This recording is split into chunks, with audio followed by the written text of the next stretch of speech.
Have you ever looked at your dating history and thought, what the hell is going on? Well, at some point, it stops feeling like a coincidence. It stops feeling like just bad luck, and it starts feeling like a type of rigged game where you're the only common denominator. And that realization, it can be a little brutal when you start recognizing the patterns that you were blind to before, when you realize that your past relationships were not just random mistakes where you were always the victim, but really they were reflections of where you were mentally and emotionally at the time. And what you accept in relationships, that's one of the biggest indicators of how someone sees themselves.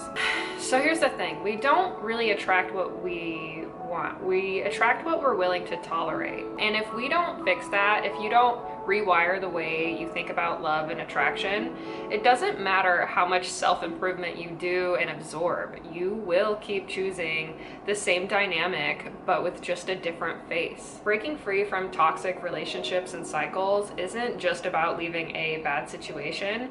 It's about breaking that internal pattern that keeps bringing you back into them and why you're even attracted to them in the first place. I'm also going to be going into the psychological traps that make toxic relationships feel right for women, and most importantly, how to rewire your brain so that you start choosing better. Most people don't wake up one day with this sudden epiphany that their love life is a complete disaster. More of a slow burn, like a creeping suspicion that turns into an undeniable reality. For me, that suspicion started as, this feeling that something wasn't adding up. At first, I kind of chalked it up to bad luck, where maybe I was just too nice, too forgiving, too willing to see the best in people, and I told myself that I just love too deeply and I don't give up on people. That made me feel better, because as long as I could frame my choices as virtues, I didn't have to face the possibility that maybe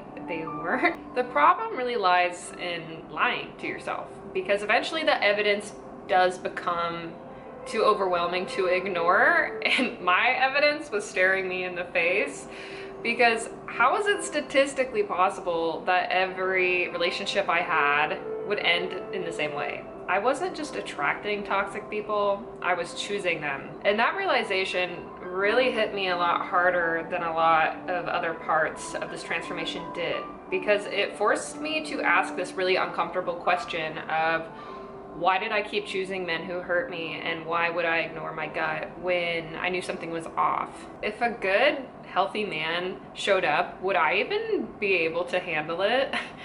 And that last question really hit me like a brick wall, because if I was honest, my answer at the time, a few years ago, probably would have been no. Because if your brain is wired for toxic relationships, even a good guy will feel wrong for you. Not because they actually are wrong for you, but because they don't fit into the pattern that your nervous system has been trained to expect. This is when I started to go deeper. As in, I got really curious into, why am I doing this? Because awareness isn't enough.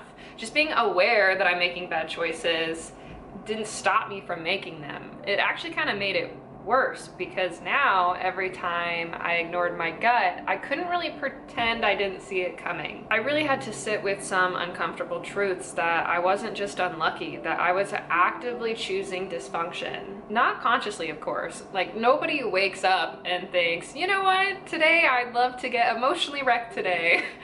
No, but on more of a subconscious level, I was gravitating towards the exact kind of love that would keep me in the same cycle. Here's something people don't understand about toxic relationships. People aren't staying because they don't see the red flags. They're staying because those red flags feel familiar. And familiar always feels safer than the unknown. You don't just tolerate toxic relationships, you tend to rationalize them. For example, he has a drinking problem, he's been through a lot, he's emotionally abusive, you're telling yourself, deep down he loves me, he just doesn't know how to show it. Or, oh no, he's isolating me from friends and family. Oh no, he's not isolating, he just wants to spend time with me. Or maybe a guy doesn't want to commit, and you're rationalizing it by saying, he just doesn't want to get hurt again. Poor guy, he's been burned so many times. That is what I feel like a lot of people don't get in these conversations, is that these toxic relationships don't start toxic. They start with love, and they start with a lot of intensity. It's really this illusion that you are special in a way that no one else has ever been. And by the time things get bad, you're typically already in too deep. If you're conditioned that love and suffering go hand in hand, walking away from that isn't just about leaving the person anymore. It's really about leaving behind everything you thought love was supposed to be. Having those physical, actual injuries wasn't even enough to have me leave. You'd think that for most people, that if a guy shatters their heart and doesn't take them seriously or stringing them along, you would think that that'd be enough for someone to just, you know, bail on them, but it doesn't. For most people, what makes you wake up isn't this huge dramatic event. For me, it sort of was, because like I had more than a couple exes actually arrested for domestic abuse. I realistically and statistically, in the small town where I was from and when I was dating in my, you know, upper teens and my very younger 20s, it was just not, like I said before, it's just not statistically possible that I just happened to, on coincidence, end up with these guys. So for me, it was a bit of a heavier wake-up call. I had done so much work on myself, really dived into self-help, and I'm sure, you know, this is something that a lot of women resonate with, because we kind of delve into a lot of self-care after a breakup. But if even after healing, I was still gravitating towards dysfunction, then the problem wasn't just in who I was dating. It was who I was drawn to on a spiritual and emotional and physical level. Attraction isn't random. Your brain is always going to seek out what it recognizes, not necessarily what's good for you. If love to you has always been unstable, conditional, or tied to suffering, then your nervous system will likely crave partners who will create that dynamic again. Or if love for you has always been chaotic, good love will feel almost boring and maybe almost even suffocating to you. Or if when growing up, you know, love was about having to prove your worth, then a healthy love will feel like it's too easy to you almost. And that easiness will make you feel uneasy. If love's always been a competition, then you're gonna end up going for men who make you feel like you are replaceable. Or if love has always been driven by uncertainty, you're gonna end up rejecting any man who gives you consistency and clarity, which really is unfortunate, because it leads to a lot of, you know, good guys being left, you know, on the sidelines because women are not feeling drawn or attracted to them. Like abusive relationships is that it's more so about the highs and lows. Just when you're about to walk away, they do something to make you believe in them again. This cycle ends up rewiring your brain to crave emotional chaos, because every time they pull away, your brain actually goes into withdrawal. Then when they come back, that relief you feel is actually a dopamine rush. Your brain is literally getting high off the cycle. This is why there's a lot of truth to the saying that leaving an abusive relationship feels a lot like withdrawal from a drug, because in a way, that's kind of exactly what it is. So once I saw this pattern, I knew that I had a choice. I could either keep living the same story, convincing myself that the next relationship would be magically different and keep playing a victim, or B, confront the truth about my choices and myself and what I needed to change. Really one of the hardest things that I've done. It was a really hard thing to do, because breaking free from toxic love isn't just as simple as leaving someone.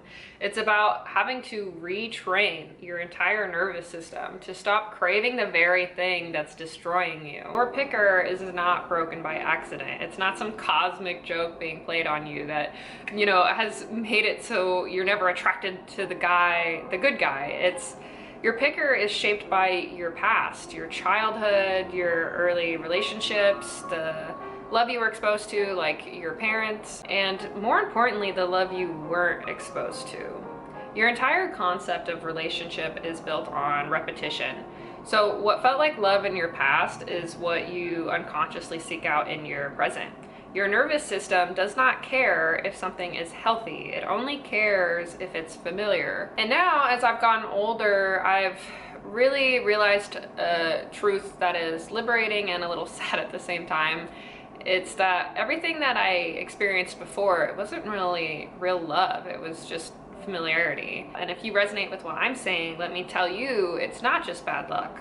The guys that pull away and can't communicate and run hot and cold, they might feel like home to you, and that's because your nervous system learned that love is something that you have to earn, or relationship is always going to be a challenge that you have to constantly prove yourself in. I remember when I was younger, I would have a very sweet guy friend of mine, eventually come to me and tell me that they had feelings for me.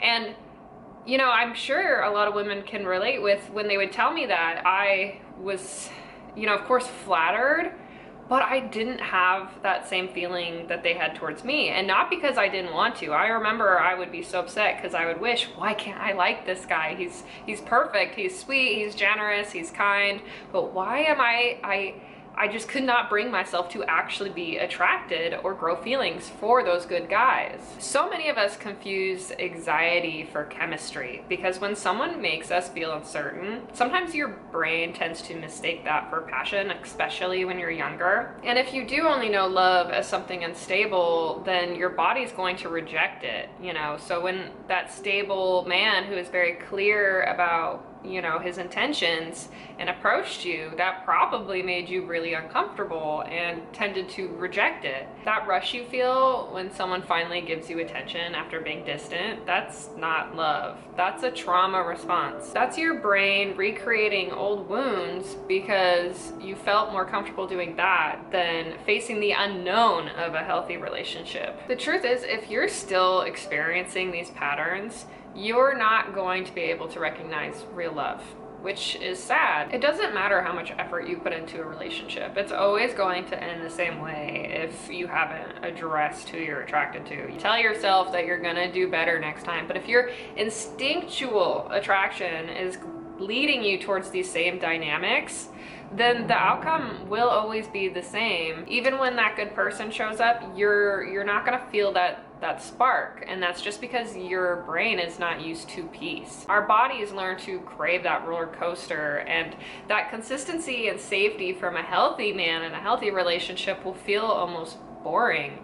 And a lot of women will say that they want commitment and say that they want stability, but the second someone actually consistent does show up, they tend to lose interest because it doesn't have the same emotional high. The best love stories nowadays in modern culture are the big drama, the breakups, just all the drama. And if that's what you believe, then that's what you're gonna keep seeking out, even when it destroys you. So one of the hardest things about fixing your picker isn't just about avoiding those toxic relationships, it's about retraining yourself to desire the types of relationships that are actually good for you. Once I hit the age around 24, 25, this is really when I feel like that shift happened, where I got the ick. You really start to get the ick from those people that you used to date. You start to see good men clearly. Started making a conscious choice into who I was allowing into my life. So if you're even watching this, and that might be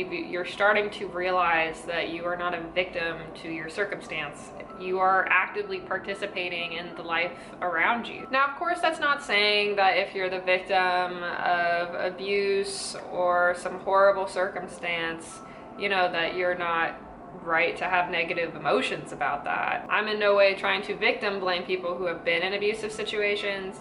Trust me, I've had my own type of situations like that did a really big number on me. But at a certain point, you have to stop living comfortably, living in that victim mentality. And that's something I did do for a long time. And I hate to use the word excuse, but an excuse to stop pushing yourself and actually, looking at your faults and how you keep ending up in these situations. Personally, my issue is that I would forgive too much because I didn't believe I deserved better. I personally tolerated really toxic behavior because I thought having standards would make me unworthy of love, which led to me, of course, excusing destructive behavior like drug use and, drinking too much and manipulative behavior, because I just did not see myself as good enough to demand more. So during this process, you're gonna have to sit with those uncomfortable truths. You know, why do you actually like them? Be already knowing like, I shouldn't like them, and you get mad at yourself as you're texting them and calling them because you know that you shouldn't, but you're finding yourself doing it over and over again. And that's a real danger of the broken picker, because, you know, as I've said, even when that good man comes into your life,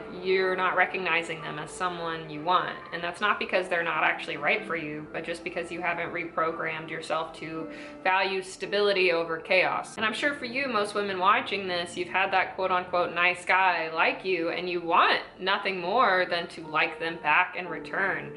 But if your picker is broken, then that's just not gonna happen. Attraction is not always a signal that something is good for you. You don't just stumble into a healthy relationship by accident. You build it by making healthy choices, starting with who you allow in your life in the first place. So, step number 1, identify your relationship pattern. The first thing I would advise you to do is to write down your last 3 to 5 relationships or situationships, if that's what you've had. And I don't just mean like think about them for a second, I mean actually write them down and answer these 3 questions. How did the relationship start? Meaning, did they come on strong at first and then pull away? Did you ignore red flags at the beginning? How did you meet? Number 2, how did the relationship make you feel? Were you constantly questioning where you stood, or did you feel like you had to earn their affection? Were you anxious, on edge most of the time, and waiting for them to change? And the third question I want you to ask is, how did it end? As in, you know, did you see the breakup coming? Did they slowly withdraw until you had no choice but to pull away? Did you hold on longer, or did they? And then once you answer these questions with all your past relationships, I want you to look for patterns and to look for a thread. You know, and I guarantee you that the pattern is there if you have a lot of past relationships that are toxic. Trick that I would give you is to actually put these prompts into ChatGPT. Copy and paste all your answers to those questions I gave you and put it into ChatGPT, and then ask it to identify reoccurring themes and patterns. Sometimes, you know, I know it can be hard to see our own blind spots.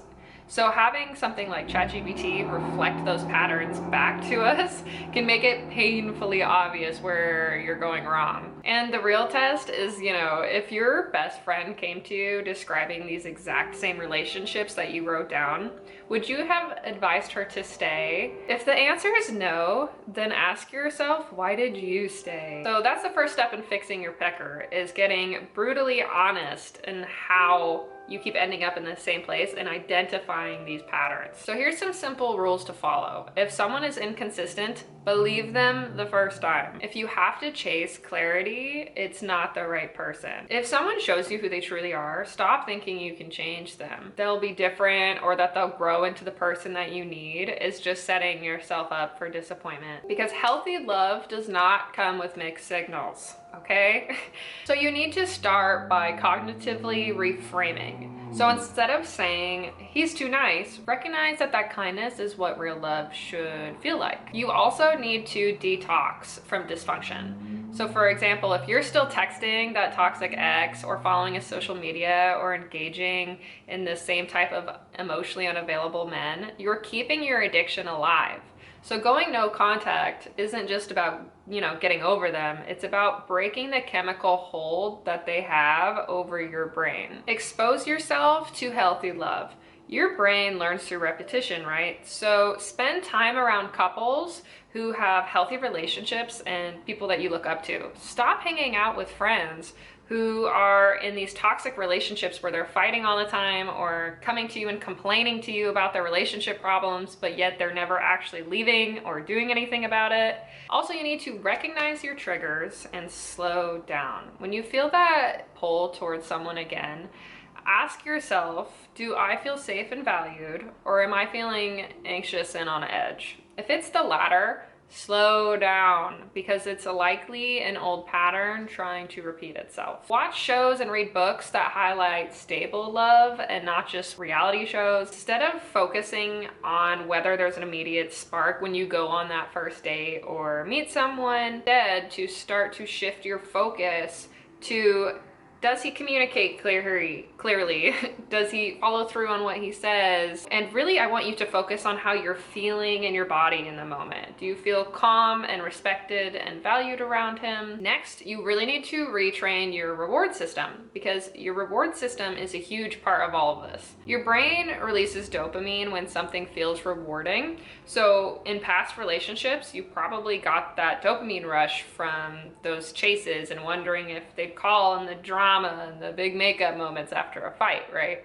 So to counteract this, create a new reward loop by reinforcing positive behaviors.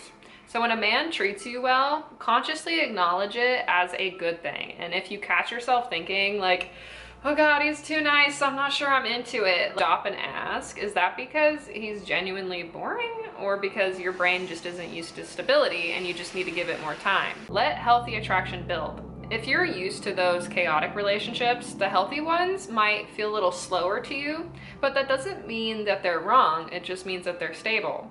So, give yourself that time to adjust to a healthy dynamic. Instead of just dismissing a good guy early on, you need to let your brain adapt. Your brain is changed by exposure. So the more time you spend with a guy who treats you well, the attraction can grow, maybe more slowly, but in a way that's more stable in the end. At the end of the day, your love life is a reflection of your choices. If you don't take control of your picker, your picker will control you. And what I want you to understand is that love should not feel like a test you have to pass. And for everyone who keeps saying, where are all the good men? They exist. The reality is just that good men can only be appreciated by women who are ready to see them and appreciate them. Because the version of you that chased that toxic love and mistook anxiety for excitement and ignored red flags just because the chemistry was strong, that version of you was not ready to receive the real love that a good intentioned, mature man is offering. And I really wanted to touch on this because I've seen in my comments on YouTube, from friends and just men in general, that there are so many men out there that feel completely overlooked and left behind. I've had guys actually tell me that they feel like women are not interested in men like them until they've already been hurt so many times and shut down so many times, even though in their mind they were doing everything right by treating women respectfully.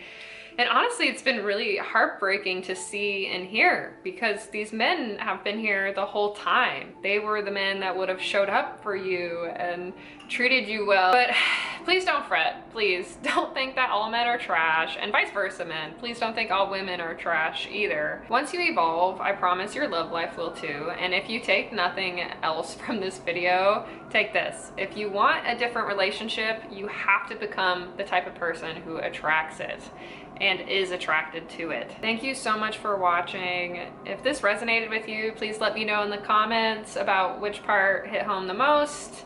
And if you're on this journey of self-awareness and, growing up and dating with intention and, learning about your self-worth and boundaries, please subscribe, because there's so much more I want to unpack. And I really can't wait to see you guys in the next one. Thanks again. Bye.